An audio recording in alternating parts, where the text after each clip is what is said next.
We've also heard there's a lot of talk about this is unprecedented amount of money. This has never happened before, but that's actually not true. Let's take a look. This is from Letitia James, the Attorney General's own court papers. I'm going to show it to you right now. There have been bigger bonds in the history. Look, from $1 billion to $1.5 billion, that was a Carnegie Mellon patent case. Those are public companies. What is about the argument that this has never been this big for a private company? Well, there have been billion-dollar bonds secured before. Yeah, I think that, it's certainly true there have been large bonds. It all has to do with the amount of the judgment itself. And here you've got $500 million judgments. You're talking about a lot of money. The purpose of the bond is to secure those funds for the plaintiff, here the state of New York, at the end of the appeal to make sure they can collect. And so it says, hey, if you're a defendant and you want to appeal, you can do that. But we have to make sure to save the money in case the plaintiff gets to collect it. And so the bond is huge. There's no reason it can't be split up into smaller bonds. You could do 5 bonds issued by 5 different companies for $100 million. And I suspect Trump's team is looking at that. I mean, even Fox hosts are pushing back on how blatant Trump's lies have become.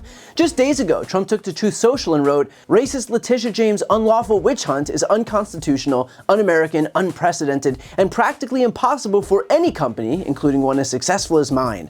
The bonding companies have never heard of such a bond of this size before, nor do they have the ability to post such a bond, even if they wanted to." Now, a few problems here. First off, as was mentioned on Fox, this isn't even close to the biggest bond that's been posted. Other entities have posted bonds twice or even 3 times as big, with the difference being that creditors would actually back those companies because they viewed them as being either liquid enough or their argument having enough validity that they knew that they would be made whole, plus of course a profit for putting up the money in the first place. All of which is to say, Trump's issue here isn't that the bond was too big, relatively speaking it wasn't even close, it's that Trump himself is a losing proposition for any creditor. Period. Although I should note that I wouldn't be surprised if Trump turns to foreign creditors to cover his bond, the danger of which is pretty clear. I discussed the possibility of that with my Legal Breakdown co-host Glenn Kirshner, and here's what he had to say. Well, how worried are you about the prospect of Donald Trump coming up with the money thanks to some foreign government or foreign entity? Yeah, I think that is a possibility, a very real possibility. If you're Saudi Arabia, you're some other, country who has been known to give money to Trump or Trump associated people. Jared Kushner comes to mind, $2 billion from the Saudis. I would think governments like that would enter into sort of a calculation. What's in it for me if I take $500 million, which to, the government of Saudi Arabia, the crown prince, is nothing. Can probably nothing to potentially own a president of the United States. Bingo. What kind of leverage does that give me? So I would like to be in a position to know that in the event Donald Trump becomes president again, not going to happen in my opinion, but if he does, then every decision Donald Trump will make, policy decision, he is probably going to enter into the calculation. What might this do for my creditor country, if it's Saudi Arabia, as a hypothetical, or how might it harm Saudi Arabia or whoever it was that, pulled my butt out of that financial hole when I needed a cool $500 million. So yeah, that's a president who, at best will have dual loyalties and at worst won't even care about the American people. He'll care more about his own financial circumstances.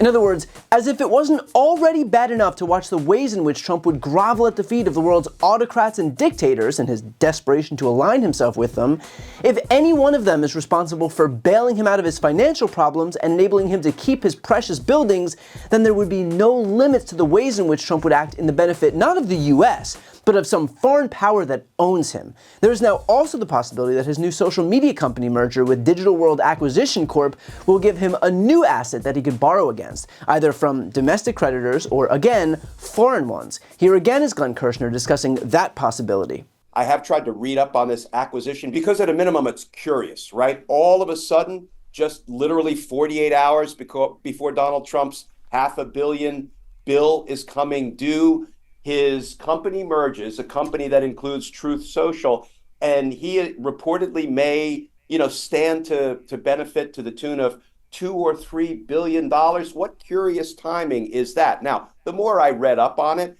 this acquisition doesn't mean all of a sudden he has access to $2 or $3 billion of liquid assets. Quite to the contrary, there are rules and laws that say you can't take stocks that now may be publicly traded as a result of this SPAC procedure, acquisition, merger, and just sell them off right away. There are actually some rules and laws against that, but it doesn't mean that if this merger is a real thing and Donald Trump is now, at least in theory, worth another $2 or $3 billion as a result of this merger, this acquisition, it seems to me maybe he could use that as collateral. If somebody was willing to say, oh, your spreadsheet just went up, you're now worth another $2 or $3 billion. I will be willing to loan you on really advantageous terms to me, the lender, at the $500,000 you need to stave off Tish James beginning to seize your properties. I mean, that seems to be something that could be in play. We're going to know a lot more about that and all of these other financial matters, I think, in the coming days, when Judge Engoron is likely to either maybe hold another hearing or require some more filings, some court pleadings from the parties to figure out, okay, exactly what is going on here. So whether he's able to find a foreign creditor or whether he borrows against his new company, the point is that he is desperate to find the money somewhere, which means he will be that much more indebted to whatever creditor manages to get him that money.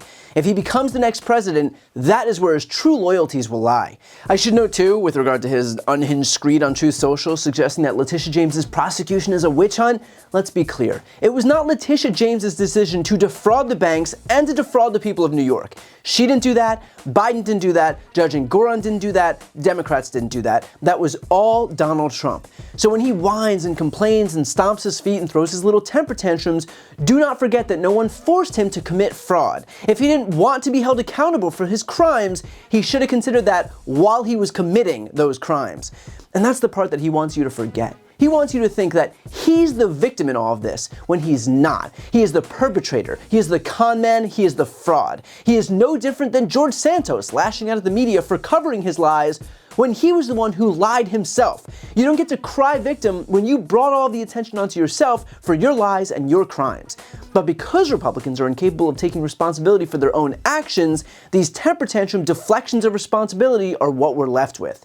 So we'll find out in the coming days what happens with Trump's bond, but if he does manage to find someone willing to cover it for him, just know that that person or government or entity will have complete control over Donald Trump. So if you don't want a president who is wholly owned and fully compromised, remember that when you cast your ballot this November. Before you go, I need some help. Please subscribe to the channel and do your part to help grow the progressive media ecosystem. I don't do sponsorships or paid ads, I won't ask for money, but just subscribing to this channel goes a really long way, and it helps get the message out to more people. The subscribe button is right here on the screen. You can also subscribe to my Spanish language channel, which I made to reach those crucial Spanish-speaking voters. That link is on the screen too. And finally, if you want to listen to my audio podcast, you can follow that link as well. Thanks so much for watching.